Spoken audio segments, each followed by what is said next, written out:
John chapter 11 verse 24. Sa katapusan nga adlaw, verse 25, si Jesus miingon ngadto kaniya, John chapter 11 verse 25. Ako mao ang pagkabanhaw ug ang kinabuhi. Siya nga nagatuo kanako bisan siya patay na, patay pa. Ha?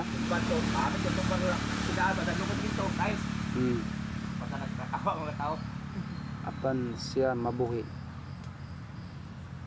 26. Og si bisan kinsa nga nagakinabuhi og nagatuo ngadto kani dili gayud mamatay, nagtuobay ka ni 27. Siya nagaingon ngadto kaniya, oo Ginoo, ako nagatuo nga ikaw mao ang Kristo, ang anak sa Dios nga mo ani gayud sa kalibutan. Verse 28. Og sa diha nga siya nakasulti na sa ingon, siya miadto sa iyang dalan ug sa tagong tawag ni Maria nga nagtihayang so nga nagaingon, ang magtutudlo miabot og nagatawag nga lang kanimo. 29. Sa diha nga siya kadtong nadunggan, siya tindog sa walay langan og miadto ngadto kanila. 30. Karon si Jesus may wala pa miabot ngadto sa lungsod, apan didto niya na nga dapit diin si Maria na mitagbo kaniya. 31. Unya ang mga Hudiyo nga uban kaniya sa balay ug mi alam kaniya. Sa diha nga sila nakakita ni Maria nga siya mitindog nga nagdali sa migawa og migawas, misunod kaniya nga nagaingon, siya nagaadto ngadto sa lubnganan aron sa paghilak didto. Patito. Unya sa diha nga si Maria miabot dito si Jesus ug nakakita kaniya siya ni apa sa iya nga tilan nga nagaingon kaniya, Ginoo, kung ikaw unta wala dinhi pa ang akong suon, wala unta mamatay. Katuan. Busa sa diha nga nakita ni Jesus siya nga naghilak ug ang nagapudiyo nga niabot nga uban kaniya nga nagahilak usab. Siya miso na mi agulo diha sa ka espiritu og nasamok. 34. Og ningon, diin ba ninyo gipahimutang siya? Sila ninyo ngadto kaniya, Ginoo, dali og tan-awa. 35. Si Jesus nihilak.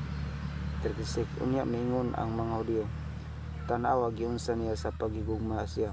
37. Ug ang pipila kanila mingon, dili ba kining tawhana nga mianhi sa mga mata sa mga buta makahimo nga bisan kining tawo na wala gayud unta mamatay. 38. Busa si Jesus nga nagaagulo na ang pag-usab diha sa iyang kaugalingon, nagaadto sa lubnganan kini usa ka langob ug usa ka bato ug itabon ini.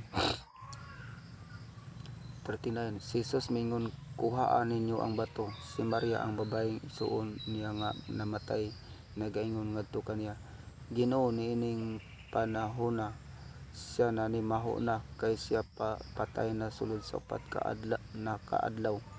40. Si Jesus nagaingon ngadto kaniya, wala ba ako maingon nga na kanimo nga kung ikaw mutuo imo gayud nga makita ang himaya sa Dios. 41.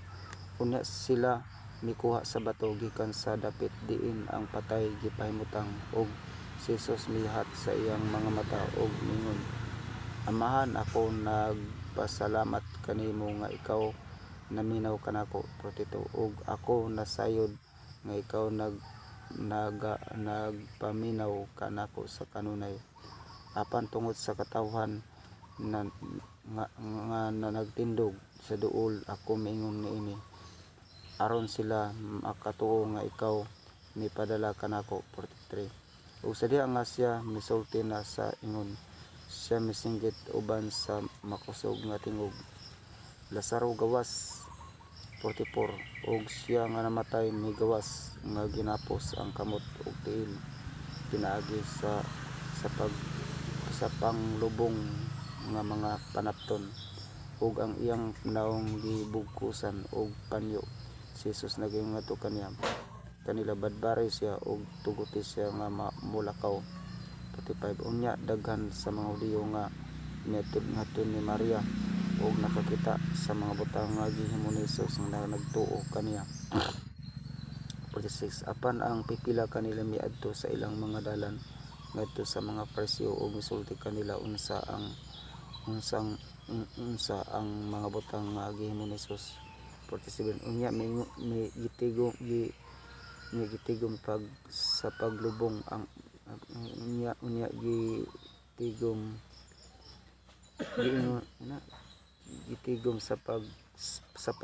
gitigom sa pangulong pare ug sa mga Pariseo ang usa ka konseho ug mingon unsa ang himuon nato kay kining tawhana nagahimo og daghang mga milagro. 48 kun ato siya nga pasagdan ang tanang tawo motuo kaniya ug ang